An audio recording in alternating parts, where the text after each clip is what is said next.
obviously. An Arsenal fan. And as usual, I'm mashing up the mic. Our producer is going to kill me and charge me for his mic.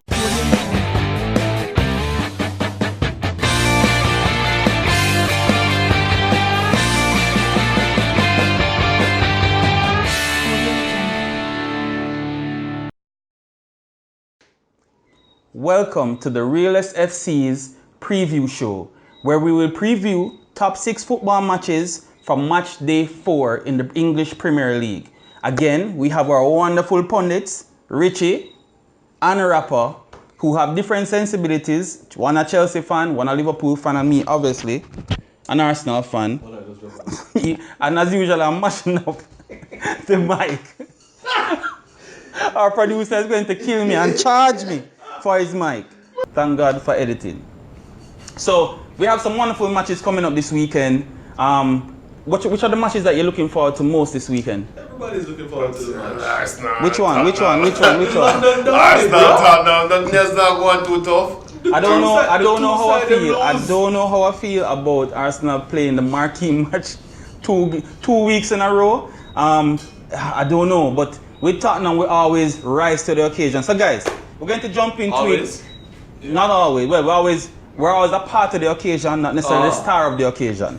So let's start with the matches coming first, and that's Southampton versus Manchester United. What do you think is going to happen in that game, Rapper?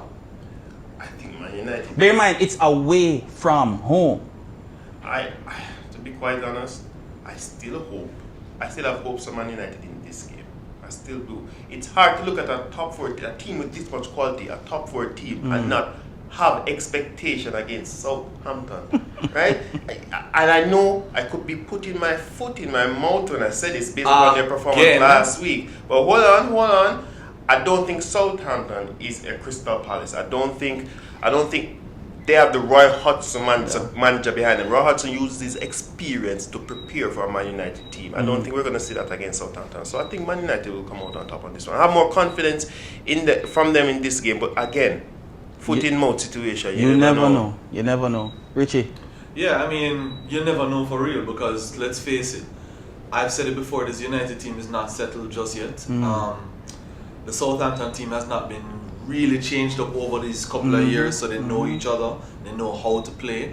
And right now, everybody's looking at United like, yeah, there's a weak link, we can get something on for this team. So they're probably going to come out really running and gunning at United, and I don't think United can absorb a lot of pressure, and I don't think they can change their game style to suit a different type of game.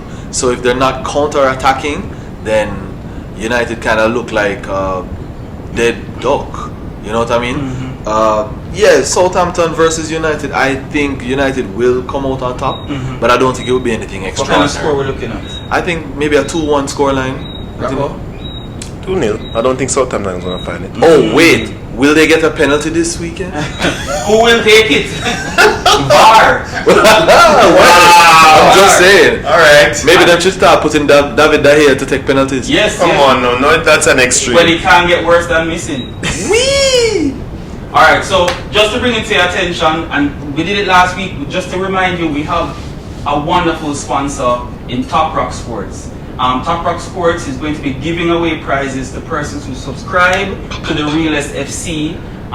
They're going to be giving away footballs, jerseys, and just to let you know, just in case you haven't followed them yet, follow them on social media at Top Rock Sports JA. That is their handle on Instagram. You see, my producer working hard with me. Working hard. Tough man. Must be a tough Top Rock boy. Sports JAs. I'm an Arsenal fan. We don't have a chance. Top Rock Sports JA. Top Rock Sports JA. Follow them on Instagram. They will provide for your sporting needs. If you have a football team, whether it's a corporate team, a Manning Cup team, a Premier League team, a yard team, a corner league team, they will make your jerseys for you. The prices are awesome. The quality is amazing. Follow them on IG and you get to see some of the work that they've done. They will be giving away jerseys, they will be giving away footballs here. Subscribe. They actually customize, and they'll be giving us jerseys to customize with our names on the back. We can't wait to have that and show off when we have the next show. Top Rock Sports JA. Follow them on IG. Now, on to the next game. So, and hopefully my producer will swipe across him when I do this. And I don't know, like how going like this. The next top six. Not to look at the immediate, right? Right. The next top 6 game is Chelsea versus Sheffield United. Is Sheffield or Brighton? No, Sheffield. Sheffield United. It is Sheffield United. Saturday the Promoted 31st team. of August. A newly promoted team, Sheffield United. What do you think? And this is at Stamford Bridge. I expect Chelsea to win. I expect Chelsea to put on a good performance against a recently promoted team that, yes, they've won one game. They're actually level on points, but Chelsea is actually coming, they're building. They lost the first one, draw the second one. They're coming off a good fight of a win, I would call it. Right? Away from home. Away from home. No, they're home. They're playing against a team that's actually doing the opposite. They're actually stepping down and against a promoted team. I think Frank Lampard is finding his feet. I think he's finding what he wants from his team, and I think his team is recognizing what he wants from them. And I see it being put together. Tammy Abraham, Right. Mount, Pulisic, they look like a team proper unit. putting together. They look like a proper unit. So I expect Chelsea to come out on top. I don't actually anticipate a foot in the mouth situation here. I have confidence in this game. Well, the opinion that we're really looking forward to is Richie's. This is his team. A team that has carried him across every emotion since the season has started. So, sorrow in the first game, poor love, mediocrity in the second game, and then finally a victory. So, Richie, what is going to happen on Saturday? Yeah, I mean, my side has not shown me any mediocrity. I will tell you this though, Frank Lampard is working with what he has, and if you guys are going to be following our Instagram page, you're going to see me post what I think Chelsea's starting 11 should look like for this weekend. I'll say this though, props to Tammy Abraham, props to Frank Lampard. If you notice the celebration that Tammy gave after the goal he scored, he went straight to his coach. And that's reward for faith. You stick with the player's been working at what he's doing, and he's rewarded you.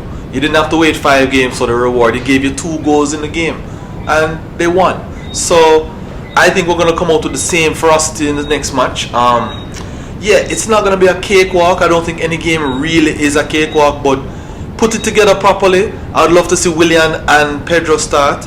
I hope Kante is going to be fit, and you're going to look at a brand new, well put together Chelsea team if we get the players that we want back on track and starting. I must say though that Kurt Zuma is giving me some work. I did have a problem with him when I started the season. I didn't like how he was very shaky. Maybe him kind of getting back into something. Maybe it's a break and him getting back into the groove.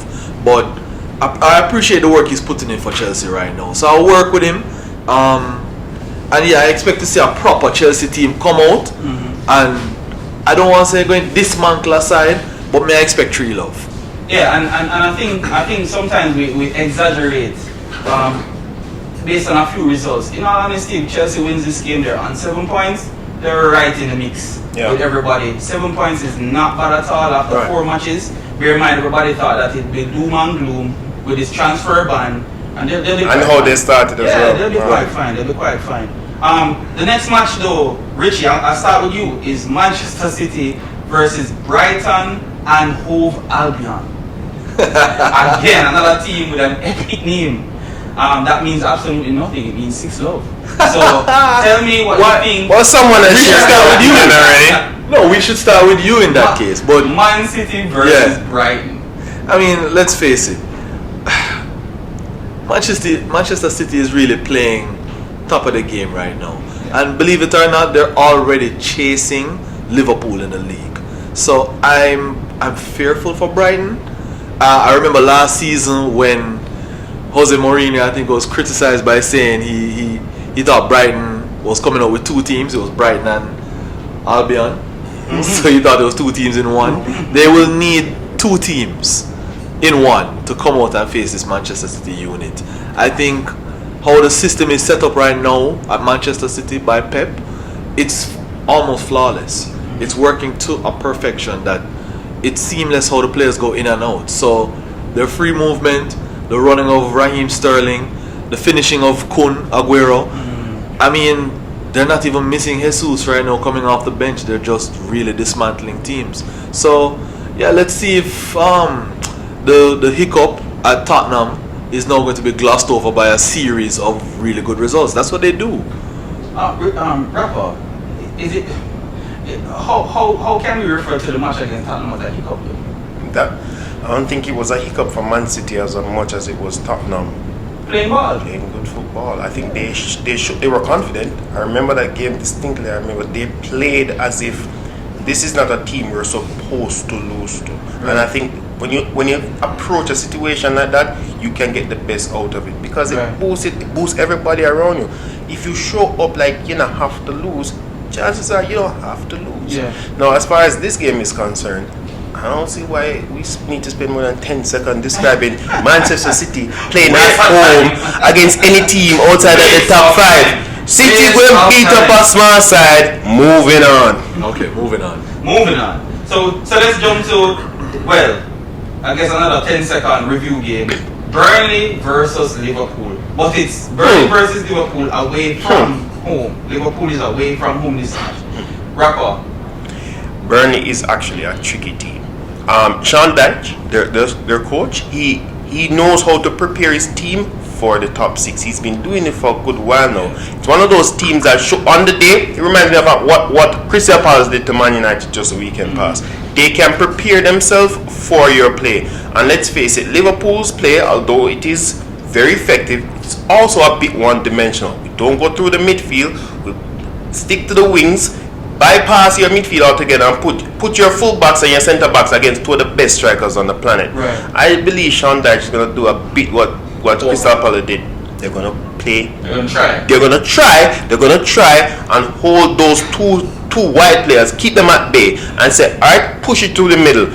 And they might actually get some traction there. No, hold on a minute. We're not about scoreline. We're not facing Burnley to win this. That's not the question. It's a question of how Liverpool is going to win. That's what we're talking about there. I think they're going to have to force it through the middle. And I think for me, we're going to see Firmino, the best of Firmino out of this game, because if it goes through the middle, that means he's the one that's going to have to pull the strings if they do successfully put Salah and Mane out of the game. So what would have to happen for them to lose? For Liverpool to lose? I think Barnes, I think Barnes, a combination of Barnes doing what he's been doing since he's been very physical with the centre backs, and Adrian once again forgetting that he's a goalkeeper.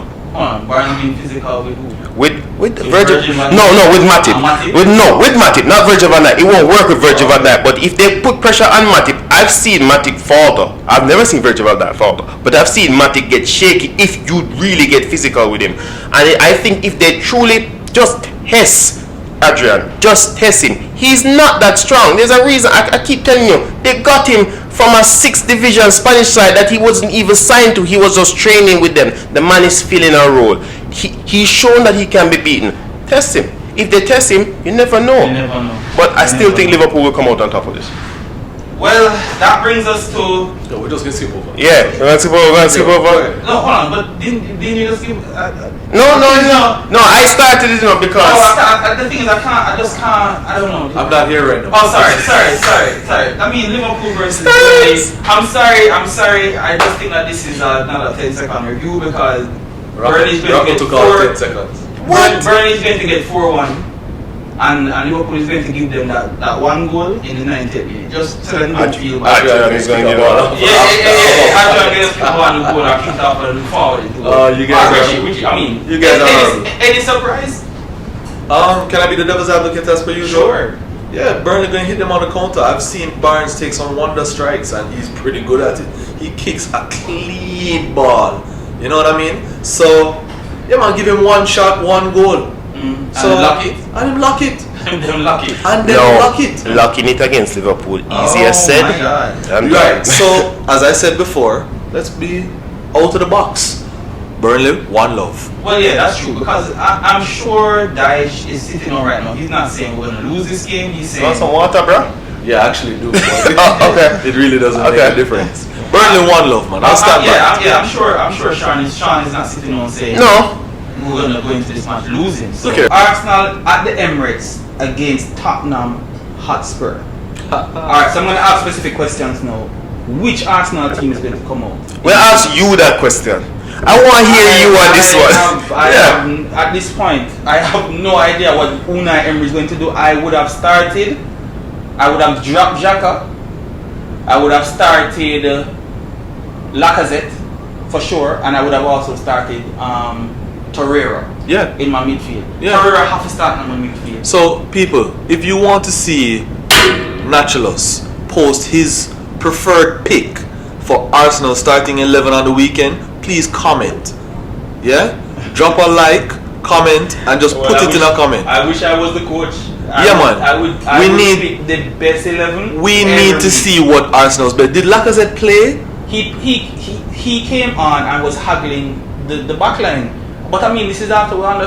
Exactly. The game was lost at that. And Lacazette is not a bench player. He does not come off of the bench well. If the argument is that Lacazette was still recovering, albeit he played the game before that, which just sends the wrong message, which negates that argument. Well, let's just say he didn't play against Liverpool for tactical reasons, whatever those are.